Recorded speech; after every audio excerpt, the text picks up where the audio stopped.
মহানবী হযরত মুহাম্মদ সাল্লাল্লাহু আলাইহি সাল্লাম 1400 বছর আগে মাছি প্রসঙ্গে যে কথাটি বলেছিলেন তা আমাদের আধুনিক বিজ্ঞানও মেনে নিয়েছে।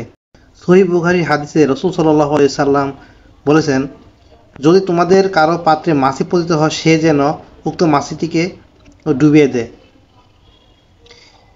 এ বিষয়ে কিং আব্দুল আজিজ বিশ্ববিদ্যালয়ের প্রফেসর ডক্টর ওয়াজিহ বাহেশ্বরী হাদিসটি আলোকে মাছি নিয়ে কয়েকটি পরীক্ষা চালান। জীবাণুমুক্ত কিছু পাত্রের মধ্যে কয়েকটি মাছি ধরে নিয়ে জীবাণুমুক্ত টেস্ট টিউবের মধ্যে আবদ্ধ করে রাখেন। তারপর নলটি একটি পানির গ্লাসে উপর করেন।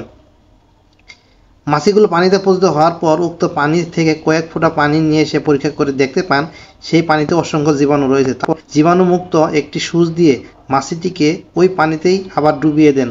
তারপর কয়েক ফোঁটা পানি নিয়ে পরীক্ষা করে দেখেন সেই পানিতে আগের মতো আর জীবাণু নেই, বরং কম। তারপর আবার ডুবিয়ে দেন। তারপর কয়েক ফোঁটা পানি নিয়ে আবারও পরীক্ষা করেন। এমনিভাবে কয়েকবার পরীক্ষা করে দেখেন যে যতবার মাছিকে ডুবিয়ে পরীক্ষা চালিয়েছেন ততবারই জীবাণু কমেছে। অর্থাৎ তিনি প্রমাণ পেলেন যে মাছির একটি ডানায় জীবাণু বহন করে এবং অপরটিতে রোগনাশক ওষুধ রয়েছে।